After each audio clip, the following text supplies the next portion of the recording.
Thank you, Mr. President, and thank you to our briefer. On July 3rd, an Iranian flight from Tehran arrived in Sana'a in the Houthi-controlled territory. The purpose of this flight was to ferry IRGC personnel, including drone and missile experts, in support of Houthi terrorism, under the guise of transporting Houthi officials to the late Supreme Leader's funeral. This kind of support enables the Houthis to terrorize the Yemeni people and threaten freedom of navigation in the Red Sea and surrounding waterways. We have not seen Iran attempt such outwardly brazen support for the Houthis since the 2015 aborted Mahan air flights to Sana'a. In fact, Houthi leaders publicly celebrated the recent flight as a successful evasion of international efforts to isolate the terrorist group. These actions constitute a violation of Security Council Resolution 2216. Resolution 2216 prohibits the supply, sale, or transfer of arms and related material, technical assistance, training, or other support to the Houthis related to military activities or the use of arms and related material, including drones and missiles. The United States has repeatedly called out this long-running record of violations. For nearly a decade, and with Iranian assistance, the Houthis have steadily demonstrated increasing military sophistication, including through frequent cross-border drone and missile attacks and reported use of cluster munitions. That mounting capability is in itself evidence that the Houthis have received external support in violation of the targeted arms embargo. Moreover, this morning, a second Iranian flight entered Yemen despite explicit public instructions from the Republic of Yemen government not to do so. The Islamic Republic of Iran's willful disregard for the sovereignty of Yemen and the collective decisions of this council is simply unacceptable. Similarly, we have seen Iran's blatant disregard of Security Council Resolution 2817. With 136 co-sponsors, this resolution represents a unified international demand that Iran cease its attacks.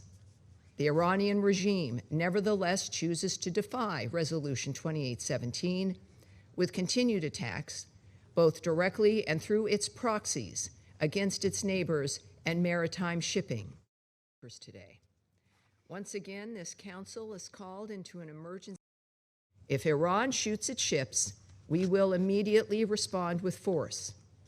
U.S. military operations are a response to these threats in self-defense and defense of others. Furthermore, as Secretary Rubio stressed during his trip to the region last month, the United States will continue to stand with our partners in the region. Make no mistake, this is not a talking point. It is a commitment that we will back and are backing with action. The United States stands with our partners in the Gulf, and we stand with the Republic of Yemen government against the Iranian-supported Houthi terrorist threat. We remain committed to working with council members to use all available tools, including sanctions, to support a peaceful resolution to the conflict in Yemen and to safeguard international peace and security. And finally, we once again urge the Council to communicate to Iran unequivocally that these unambiguous actions are contrary to international law and are unacceptable. Merci la représentante des États-Unis pour sa déclaration. Рейс Махан Эйр 3 июля должен был быть согласован с официальными властями. Тем не менее, считаем важным принять во внимание сугубо гуманитарный характер данного рейса.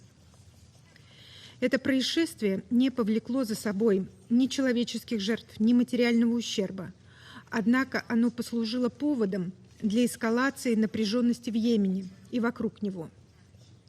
Это особенно опасно на фоне очередного обострения в Персидском заливе. Призываем все стороны к снижению напряженности, сдержанности, а также призываем их приступить к диалогу по разрешению противоречий. هذا الشهر وأنا أعرب عن خالص إنما أقدمت عليها الجمهورية الإسلامية الإيرانية بتسيير رحلة مباشرة تابعة لشركة مهان إير إلى مطار صنعاء الخاضع لسيطرة الميليشيات الحوثية الإرهابية، لا يمكن النظر إليه باعتباره إجراء إنسانيا كما تروج له هذه الميليشيات، بل يمثل انتهاكا جسيما لسيادة الجمهورية اليمنية وتحديا مباشرا لقرارات مجلس الأمن ذات الصلة، ولا سيما التدابير المرتبطة بنظام الجزاءات المفروض على هذه الميليشيات. أن هذه الرحلة لا يمكن النظر إليها باعتبارها رحلة مدنية اعتيادية، لأنها تمت دون إذن مسبق أو تنسيق مع السلطات المختصة في الجمهورية اليمنية، وبما يتعارض مع القواعد المنظمة لتشغيل الرحلات الجوية الدولية إلى إقليم دولة ذات سيادة.